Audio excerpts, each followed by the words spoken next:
الله الرحمن الرحيم ونبلوكم بالشر والخير فتنة وإلينا ترجعون صدق الله مولانا العظيم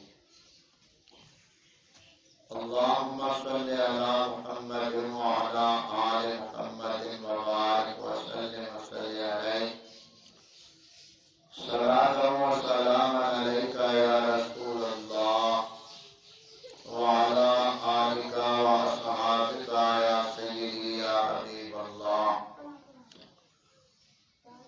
تمام طلباء درود و سلام کا نذرانہ مل کر پڑھ لیں الصلاۃ والسلام علیک وعلی آلک واصحابک یا سیدی یا حبیب اللہ الصلاۃ والسلام علیک یا رحمۃ للعالمین وعلی آلک واصحابک یا امام الانبیاء والمرسلین۔ عزیز طلباء و سامعین و حاضرین، طلباء کے اوپر پیش سے طلباء، آج 25 سفر شریف ہے 1444 ہجری اور 22 ستمبر 2020 بروز جمعرات۔ فجر کے درس میں آج ہم جو مختصر پڑھیں گے وہ اعلیٰ حضرت علیہ رحمہ کے وصال سے متعلقہ 2 دن پہلے ہم نے آپ کو دروس میں بتایا کہ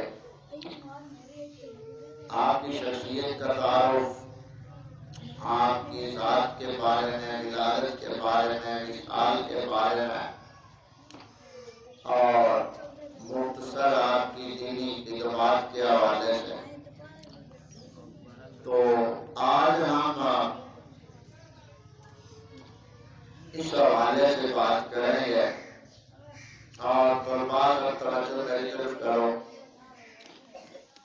اور یوں ہم آج کے درس میں ان فتنوں کی نقاب کشائی مختصر کریں گے جو فتنے اس کائنات رنگ و بو میں اپنے اپنے دور میں ظاہر ہوئے اور تا آج وہ فتنے جاری و ساری ہیں اور ہر مومن ان فتنوں کی ظالم ہے۔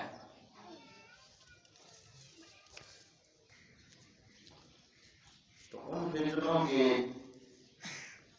نقاب کشائی سے پہلے ایک حدیث پاک آپ کو سناتے ہیں اور اس حدیث پاک میں علم کی درجہ بندی کے حوالے سے حضرت عبدالرحمن بن ابو بکر رضی اللہ تعالیٰ عنہما اپنے والد سے یہ روایت نقل کرتے ہیں کہ میں نے آقا کریم صلی اللہ علیہ وسلم کو ارشاد فرماتے ہوئے سنا کہ صبح کرو اس حالت میں عالمن کہ تم عالم بن، یعنی صبح اس حالت میں کرو کہ تم عالم بنو، اور اگر عالم نہیں بن سکے او متعلمن تو طالب علم بن۔ پہلے کیا ہے؟ عالم بن، اور اگر یہ نصیب میں نہیں ہوگا تو طالب علم بن جاؤ۔ اور اگر یہ بھی نصیب میں نہیں ہوا او مستمعن، تو بات کو غور سے سننے والے بن جاؤ، بات کو غور سے سننے والے بن جاؤ۔ او محبن، اگر سننا بھی نصیب نہیں ہوا تو علماء حق سے محبت رکھنے والے بن جاؤ۔ کتنے درجے ہوئے؟ 4۔ پہلے کہ عالم بنو دین کے، شریعت کے، اگر یہ نہیں بن سکے ہو تو طالب علم دین کے بن جاؤ۔ یہ بھی مقدر میں نہیں ہو سکا تو سننے والے بن جاؤ۔ یہ بھی نہیں ہو سکا تو علماء حق سے محبت رکھنے والے بن جاؤ۔ آگے فرمایا وَلَا تَكُنِ الْخَامِسَ، پانچواں نہ بننا، پانچواں نہ بننا، فتح لو ورنہ ہلاک ہو جاؤ گے۔ یعنی 4 حالتوں میں نجات کی امید بتا دی، اور 5ویں حالت اپنانے سے ہلاکت ہی ہلاکت ہے۔ یعنی 4 درجے ہو گئے، عالم بنو، عالم نہیں بن سکے طالب علم بنو، طالب علم نہیں بن سکے تو سننے والے بنو، سننے والے بھی نہیں بن سکے ہو تو ان سے محبت رکھو۔ جو علماء حق اہل سنت و جماعت ہیں ان سے محبت رکھو۔ 5واں نہ بننا ورنہ ہلاک ہو جاؤ گے۔ یعنی نہ عالم بنے، نہ طالب علم بنے، نہ سننے والے بنے، نہ ان سے محبت رکھنے والے بنے۔ جب 4 سے نکل گیا انسان تو پھر ہلاک ہو گیا۔ تو آپ بحمد تعالیٰ جو پہلی چیز ہے اسی منزل پہ آپ رواں دواں ہیں، عالم بنو۔ تو عالم آدمی کب بنتا ہے؟ جب پہلے طالب علم ہو۔ تو آپ بحمد تعالیٰ یہاں طالب علم ہے، دین کے علم کی طلب میں آپ یہاں جمع ہوتے ہیں اللہ تعالیٰ کے پاس گھر میں، اور اس میں آپ کو جو صحیح علم ہے اللہ والوں کا اور عقیدہ اہل سنت و جماعت کا، وہی علم یہاں آپ کو بتایا جاتا ہے۔ اور یہ خوش آئند بات ہے کہ آپ بڑے طلباء بحمد تعالیٰ اس کو ذہن نشین بھی کرتے ہیں، سمجھتے بھی ہیں، اور مزید ہم اس کو آگے پڑھاتے رہیں گے انشاءاللہ تعالیٰ۔ تو اس تمہیدی بات کے بعد اب ہم آتے ہیں درس کی طرف کہ یہ جو دور ہے یہ سراپا فتنوں کا دور ہے، یہ دور سراپا فتنوں کا دور ہے اور حادثات کا دور ہے اور نوجوان اموات کا دور ہے۔ آپ دیکھیں کثرت سے نوجوان موتیں کتنی واقع ہوتی ہیں ایک دن میں، حادثے طرح طرح کے کیسے ہوتے ہیں، اور فتنوں کی تو پھر اتنی بھرمار ہے اس دور میں کہ سراپا فتنوں کا یہ دور ہے۔ اور فتنہ کا معنی آپ سمجھیں، فتنے کے لغت میں کئی معنی لکھے ہیں۔ فتنہ آزمائش کو بھی کہتے ہیں، فتنہ گمراہی کو بھی کہتے ہیں، فتنہ جھگڑے کو بھی کہتے ہیں، فساد کو بھی کہتے ہیں، آزمائش کو بھی کہتے ہیں۔ تو کئی معنی میں لفظ فتنہ استعمال ہوتا ہے، اور فتنہ کا معنی آزمائش جو ہے یہ اللہ تعالیٰ کی طرف سے ہوتا ہے۔ اللہ تعالیٰ اپنے کسی بندے کو فتنے میں ڈال دے، یعنی آزمائش میں ڈال دے، تو فتنے کے ذریعے ہی پھر انسان کی پہچان ہوتی ہے، آزمائش کے وقت اس کی پہچان ہوتی ہے جب اللہ تعالیٰ کی طرف سے فتنہ بنا آزمائش آتا ہے۔ تو اسی مناسبت سے اس آیت مبارکہ کو آج ہم نے موضوع کا عنوان بنایا ہے، یہ سورۃ انبیاء ہے، آیت نمبر 35 ہے، پارہ 17 ہے۔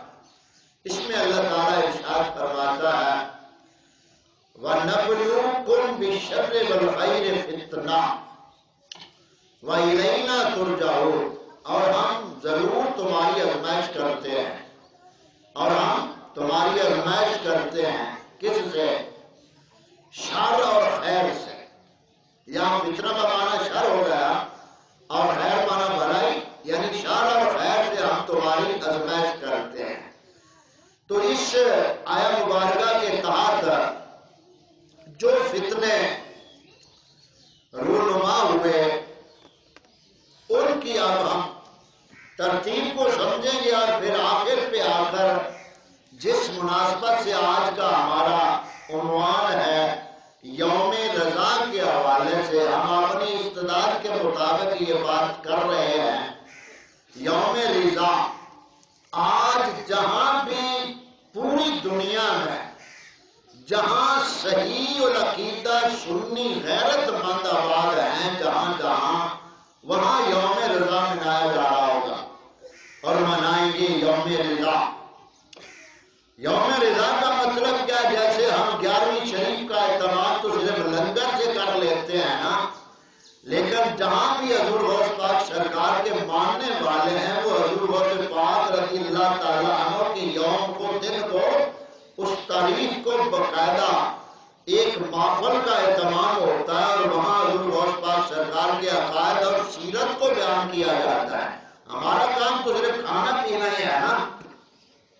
تو اسی طرح یوم رضا آج پوری دنیا میں ذوق و شوق سے، لیکن منائیں گے وہی اصل میں، ویسے تو بتیرے نام لیوا ہیں۔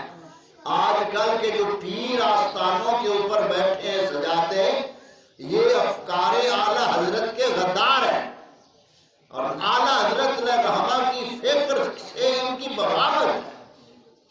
تو اس لیے آپ طلباء کو جب یہ باتیں ابھی سے آپ کے ذہن نشین ہوں گی تو پھر بڑے ہو کر آپ اپنا ایمان بچا پائیں گے۔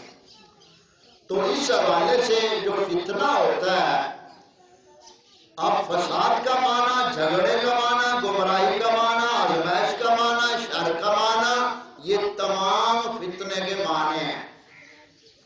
تو اعلیٰ حضرت علیہ رحمہ نے کون کون سے وہ فتنے تھے اس دور میں جب اعلیٰ حضرت علیہ رحمہ نے اپنی زبان سے اور قلم کے ذریعے بالخصوص جہاد فرمایا اور تحفظ عقائد اہل سنت و جماعت کا آپ نے اس طرح حق ادا کیا کہ اس دور میں احمد رضا علیہ رحمہ خدا تعالیٰ کے بے شمار عطا کردہ رحمتوں میں سے ایک رحمت ہے اور بے شمار معجزوں میں سے ایک معجزہ تھے اپنے دور میں احمد رضا۔ تو اس پس منظر کو ہم سمجھنے سے پہلے تھوڑا سا فتنوں کو ہم سمجھیں گے۔ اب دیکھیں کائنات میں جو فتنے ظاہر ہوئے، ان کا اگر ہم بیج دیکھیں نا، بیج جو فصل ہوتی ہے وہ کہاں سے ہوتی ہے پیدا؟ فصل کہاں سے ہوتی ہے؟ بیج سے۔ اب جو روئے زمین پر قیامت تک فتنے ظاہر ہونے تھے، ان کا اصل بیج جو ہے وہ کہاں سے ہے؟ وہ شیطان کے قصے میں ہے۔ قرآن پاک میں جو اللہ تعالیٰ نے سیدنا آدم علیہ السلام کے قصے کو اور شیطان لعین کے قصے کو بڑی تفصیل سے جگہ جگہ بیان کیا ہے، تو میں اجمالی طور پر پہلے وہ جو بیج ہیں فتنوں کے وہ آپ کو بتا رہا اور سمجھا رہا ہوں، اور پھر آگے دنیا میں جو ظاہر فتنے ہوں گے ان کی ترتیب آپ کو آسانی سے سمجھ آ جائے گی۔ تو اب تھوڑی سی آپ توجہ رکھیں گے کہ سب سے پہلے سیدنا آدم علیہ السلام کو جب خدا تعالیٰ نے تخلیق کیا اور اس میں اپنی روح کو پھونکا، تو فرشتوں کو حکم دیا کہ آدم کے سامنے جھک جاؤ۔ اب جو فتنے کائنات کے اوپر قیامت تک ظاہر ہونے تھے ان سب کا بیج وہیں سے شروع ہو گیا، ابلیس کے جواب سے اور ابلیس کے انکار سے۔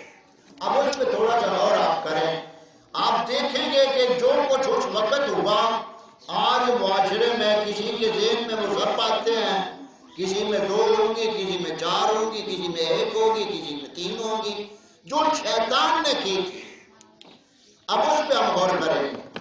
سب سے پہلے جو فتنہ اس وقت جس کا یعنی بیج ظاہر ہوا وہ کیا تھا؟ حکم خدا سے انکار. کیا تھا؟ آج کے ہم درس میں ایسے کر لیتے ہیں کہ یہ تھوڑا سا بنیاد بنا لیں گے اور کل والے درس میں مکمل کر لیں گے. سمجھ آ رہی بات؟ تو سب سے پہلے کیا بات ہے؟ حکم خدا سے انکار. اب یہ پہلا فتنہ سارے فتنوں کی ماں ہے. ایک ہے ذات کو ماننا، ایک ہے حکم کو ماننا. بات سمجھو.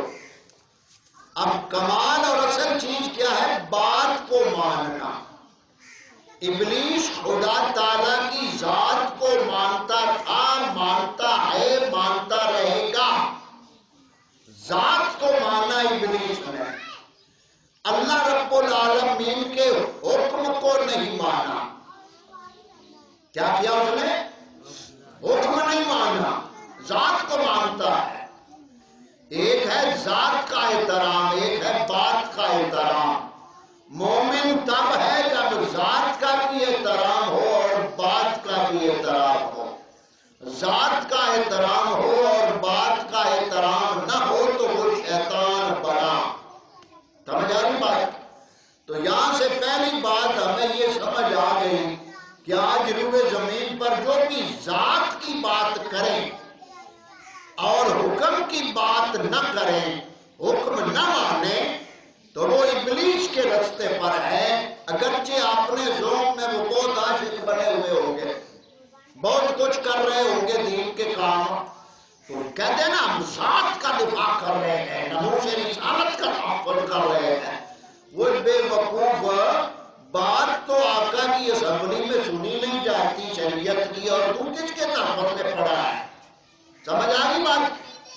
تو یہ پہلی بات آ گئی.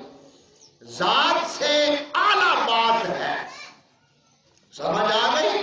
تو ذات کو ماننا، بات کو ماننا یہ ایمان ہے. بات کو نہ ماننا، ذات کا ڈھڈورا پیٹنا یہ منافقت ہے. پہلا یہ فتنہ اٹھا حکم کا. اب دوسرا فتنہ کیا تھا؟ رب کے حکم کے مقابلے میں عقل لڑانا. پہلا تو حکم کا انکار ہو گیا نا، اب ہے رب کے حکم کے مقابلے میں عقل. اب اللہ تعالیٰ نے فرمایا جھکو، تو فرشتے جھک گئے. عقل سلیم تو ان کے پاس بھی تھی، عقل سلیم ان کے پاس بھی تھی، تو فرشتے جھک گئے. اب ابلیس نے رب کے حکم کے آگے اپنی عقل کو رکھا، عقل کو رب کے حکم کے مقابلے میں رکھا، اور کیا کہا؟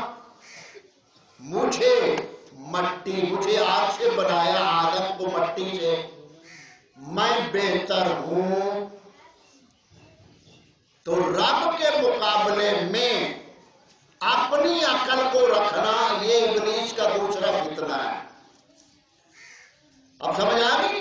ایک تو ہے نا جہاں شریعت کے دلائل نہ ہوں وہاں عقل قیاس کرنا جو فقہاء نے کیا وہ جائز ہے، اور یہ عقل ہے جہاں نص موجود ہے، خدا کا واضح حکم موجود ہے، وہاں قیاس کرنا اور عقل لڑانا یہ شیطانی فتنہ ہے. تو اب جہاں بھی آپ دیکھیں گے کہ رب رسول جل جلالہ صلی اللہ علیہ وسلم کے حکم کے مقابلے میں جو ٹانگیں اڑاتے ہیں تو یہ شیطانی فتنہ ہے. سمجھ آ گئی؟ یہ جتنے بھی ہیں اب اس کی تفصیل کی ضرورت نہیں، آپ سب جانتے ہیں. یہ دوسری بات ہو گئی. تیسری بات تعلیم آدم کا انکار کیا. تیسرا فتنہ یہ کہ جہاں تعلیم کا انکار دیکھو وہاں دیکھو یہ شیطانی فتنہ ہے. جہاں دین نہیں ہے، جہاں اللہ والوں کی تعلیم نہ ہو وہاں دین نہیں ہے. خواہ جتنا دعویٰ دین کا کر لیں، جہاں تعلیم ادب نہیں ہے وہاں دین نہیں ہے. یہ تیسری بات. چوتھی بات خلافت کا انکار کیا اس نے. ابلیس نے کس کا انکار کیا؟ خلافت کا. تو اللہ تعالیٰ نے شروع میں یہ خلافت کا مسئلہ رکھا کیونکہ اللہ تعالیٰ جانتا تھا کہ روئے زمین پر یہ خلافت کے بہت جھگڑے ہونے ہیں، تو وہاں سے یہ مسئلہ سمجھا دیا کہ خلافت کا کا پہلا منکر کون بنا؟ ابلیس. تو انکار خلافت کا فتنہ بھی وہی مڈ ہے. اور جو آدم علیہ السلام کی خلافت کا انکار کرے اس پر خدا تعالیٰ نے حکم کیا لگایا؟ وَقَانَ مِنَ الْكَافِرِينَ. فرمایا خلیفے کے منکر تو کافروں سے ہے، نکل جا یہاں سے. اب جو خلافت کا منکر بنا، خلیفے کا منکر بنا، آج جنت میں رب تعالیٰ نے کافر بنا کر باہر نکال دیا. اور جو پہلے ہی خلیفوں کے منکر یہ ہے ہی باہر، یہ کیسے جنت میں جائیں گے؟ دعویٰ تو ان کا ہے نا کہ ہم جنتی ہے، لیکن بات قانون اور اصول کی ہے. تو خلافت کے انکار کا فتنہ اٹھا چوتھے نمبر پہ. پانچویں نمبر پہ اجماع کا انکار. اجماعی مسئلہ ہم نے پڑھا تھا نا، شریعت کے دلائل کتنے ہیں؟ 4 پڑھا تھا نا. کون سے؟ ہاں، یہ تیسری جو دلیل اجماع ہے، یہ بھی ایسے ہی دلیل قطعی یقینی ہوتی ہے جیسے قرآن سے ہے. تو پانچواں یہ فتنہ وہاں کون سا اٹھا؟ اجماع کا انکار. اب وہ کیسے؟ وہ اس طرح کے سارے فرشتوں کا اجماع کے آدم کو سجدہ کیا. سارے فرشتوں کا اجماع اس بات پہ ہو گیا کہ آدم کو سجدہ کرنا ہے، رب کا حکم ہے. تو سب نے سجدہ کیا. ابلیس جو تھا یہ اجماع کا بھی منکر بن گیا اور تعظیم کا بھی منکر بن گیا اور خلافت کا بھی انکار کیا اور رب کے مقابلے میں اپنی عقل کو رکھا اور رب کے حکم کا احترام نہ کیا. یہ سارے بیج فتنوں کے وہاں سے ظاہر ہو گئے. اب سمجھ آ گئی بات؟ تو اجماع کا منکر ہوا. آپ جہاں اگر آپ کہیں دیکھیں اجماع کا منکر ہیں لوگ تو سمجھ لینا بیج پرانا ہے، فصل یہ ہے. اب دیکھیں اجماع کا انکار کہاں ہوتا ہے؟ 3 طلاقیں 3 ہوتی ہیں، اس پر اجماع ہے. اور جو کہتے ہیں 3 1 ہوتی ہے وہ اجماع کے منکر ہیں. سمجھ آئی؟ تراویح 20 رکعت ہوتی ہے، اس پہ اجماع ہے، اس پہ اجماع ہے. اور جو 20 کے منکر ہیں یا اس کو کہتے ہیں کہاں لکھی ہیں تو وہ اجماع کے منکر ہیں. عورتیں مسجد میں نماز کے لیے نہیں آ سکتی، اس پر اجماع ہے. اور جو کہتے ہیں آ سکتی ہیں وہ اجماع کے منکر ہیں. تو بیج وہاں سے شروع ہوا، فصل ان لوگوں نے اگا لی. اجماع کا انکار. یہ فتنے کا سمجھ آ گئی؟ آگے 6 نمبر پہ جو فتنہ اٹھا، ظاہری عبادت پر فخر کرنا. یعنی دل عظمت محبوب سے خالی ہے اور عبادت پہ زور ہے، ظاہری عبادت پہ زور. یہ وہاں فتنہ اٹھا کیونکہ ابلیس بہت عبادت کی اور دل میں ایمان نہیں تھا. 7ویں نمبر پہ روح بٹا لینا عبادت کا، متقی پرہیزگار بننے کا اور اندر چھرا رکھنا، بغل میں چھرا منہ میں رام رام. یہ روح بٹا لینا مسلمانی کا اور اندر سے خواب دین ہی کیوں نہ ہو.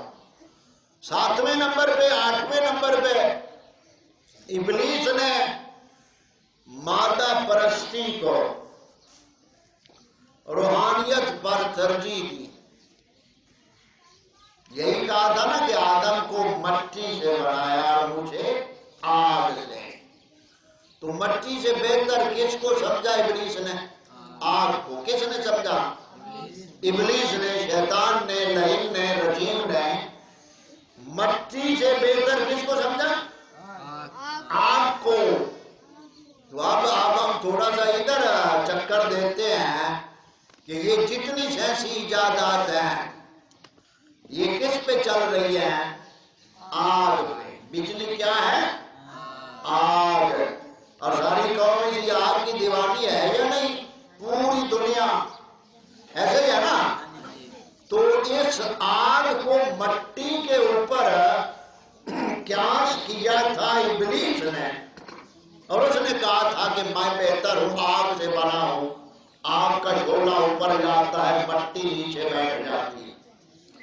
تو وہ قیاس بھی اس نے غلط بے وقوف نے کیا، اسی کی بے وقوفی کا بیج آج پہنچا سائنسدانوں کے پاس، اور سائنسدانوں نے یہ تمام چیزیں بنا کر ہوا میں اڑا دی، اور اب جب خود ساتھ اڑ رہے ہیں تو اب بابا کیوں کرتے ہیں؟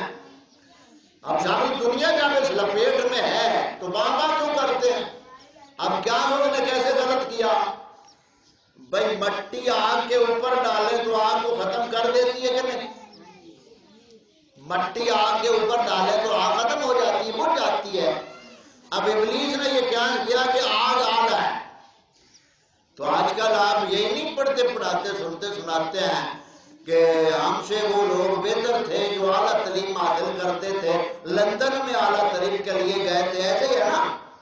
آج کل یہی ماسٹر ڈرون ہوتے ہیں نا، پروفیسر ماسٹر ٹیچر ہے، سب یہی کہتے ہیں مسٹر جنا اعلیٰ تعلیم حاصل کرنے کے لیے لندن گئے تھے، فلاں لندن گئے تھے۔ آپ ہی بیٹی کہا جی اعلیٰ تعلیم کے لیے لندن گئی ہوئی ہے، ماشاء اللہ، اور یہ بیٹا کہاں ہے؟ وہی اعلیٰ تعلیم کے لیے وہ لندن یورپ میں گیا ہوا ہے، ایسے ہی ہے نا؟ وہ ایسی ہی بات ہوتی ہے نا؟ اب توجہ کرو، یہ مسئلہ کیسا منافق بن گیا ہے، ادھر کہتا ہے اعلیٰ تعلیم، ادھر کہتا ہے سبحان ربی الاعلیٰ، ایسے ہی ہے نا؟ وہاں ہو گٹر میں تو کہتا ہے وہ اعلیٰ ہے، اور مسجد میں وضو کر کے آئے تو کہتا ہے سبحان ربی الاعلیٰ، کیونکہ سبحان ربی الاعلیٰ کا معنی نہیں سمجھا اس نے، اس کا معنی انہوں نے سمجھا دیا کہ عیاشی کرنی ہے تو آ جاؤ۔ تو یہ فتنہ مادہ پرستی کا کہاں سے بیج ظاہر ہوا؟ ابلیس سے، اور اس کی ساری فصل آپ نے دیکھنی ہو تو وہ فیکٹریاں آپ کے سامنے ہیں۔ اس سے اگلا 9واں فتنہ جو ہے، رب تعالیٰ کے نام کی جھوٹی قسم کھانا، رب تعالیٰ کے نام کی جھوٹی قسم کھانا، یہ بھی سب سے پہلے ابلیس نے سیدنا آدم علیہ السلام اور اماں حوا سلام اللہ علیہ کے سامنے، جیسا کہ قرآن پاک میں سورۃ اعراف میں ہے، کہنے لگا انی لکما لمن الناصحین فقاسمہما، اور اس نے ان دونوں کے سامنے قسم کھائی اور کہنے لگا بے شک میں تمہارا خیر خواہ ہوں۔ تو آج جو قسمیں کھا کر انگریز کا غلام بنائے، سمجھ لو یہ فصل شیطان کی تیار کر رہا ہے، کہ بیج شیطان کا شیطان کا ہے۔ اس سے آگے 10ویں نمبر پہ دین والوں کو حقیر سمجھنا، دین والوں کو حقیر سمجھنا، کمتر سمجھنا، ان کا مذاق اڑانا، یہ کہاں سے شروع ہوا بیج؟ ابلیس سے، کیونکہ آدم کو حقیر سے دیکھا جانا، اس نے آدم اللہ کے نبی اور خلیفہ تھے، کہنے لگا میں اس سے بہتر ہوں۔ تو آج بھی یہ جتنی فیکٹریوں والے، یہ سکول کی فیکٹری کی بات کر رہا ہوں، جہاں پرزے انگریز کے تیار ہوتے ہیں، تو وہ جتنے بھی ہیں وہ کبھی دین والوں کو پسند نہیں کریں گے، اور دین والوں کی تو توہین کریں گے اور مذاق اڑائیں گے طرح طرح کے۔ تو بیج وہاں سے اور فصل انہوں نے آگے اگائی ہے۔ اس سے آگے اگلے نمبر پہ 12ویں نمبر پہ زبانی خوف خدا کا دعویٰ کرنا، زبانی کلام، یار میں بڑا رب کا خوف ہے، وہ بڑا رب تو میں ڈرنا۔ اب یہ ابلیس نے بھی کیا تھا، قرآن گواہ ہے، یہ سورۃ انفال میں جب غزوہ بدر کے موقع پہ آسمان سے رب کے لشکر اترے فرشتے، تو ابلیس نے دیکھا تو ابو جہل کو کہنے لگا کہ آپ جو میں دیکھ رہا ہوں تم نہیں دیکھ رہے ہو، آپ ٹھہرو میں جا رہا ہوں، مجھے اللہ کا ڈر لگتا ہے جو سارے جہانوں کا مالنے والا ہے۔ تو اس طرح کا خوف خدا تو ابلیس کے پاس بھی تھا، جیسے یہ کرتے ہیں تو خالی خوف خدا کا دعویٰ کرنا یہ بھی ایک فتنہ اور ان کی چال ہوتی ہے۔ اس سے آگے 11ویں 12ویں نمبر پہ بس 2 باتیں ہو رہیں گی، آج کا درس ہم ختم کریں گے۔ 11ویں 12ویں نمبر پہ بے پردگی کی ابتدا کہاں سے ہوئی؟ بے پردگی، یہ بھی قرآن پاک میں سورۃ اعراف میں اللہ تعالیٰ نے پورا قصہ بیان فرمایا ہے کہ ابلیس نے سب سے پہلے اما حوا اور سیدنا آدم علیہ السلام کے لباس اتروائے جنت میں سب سے پہلے لباس اتروائے. تو پہلے دن سے جو فتنے کا یہ اٹھانے والا تھا بے پردگی کا فتنہ، وہ کون تھا؟ ابلیس. بے پردگی کی بنیاد رکھنے والا بھی کون تھا؟ ابلیس. اب آخری بات اب کرتے ہوئے، مولوی جتنا بھی گناہ گار ہو سنی مسلمان جتنا بھی گناہ گار ہو، وہ کبھی یہ نہیں کہے گا کہ پردے اتار دو، کبھی بھی یہ وہ نہیں کہے گا. اور جتنا پڑھا لکھا انگریز کی تعلیم تہذیب کا ہوگا، وہ بچی سے یہی کہے گا کہ بیٹا یہ دوپٹے کو سر پہ رکھنا کیا مقصد ہے؟ اسی لیے تو دوپٹے گردنوں میں آ گئے. اب یہ مولوی نے پڑھایا ہے یا اس نے پڑھایا ہے؟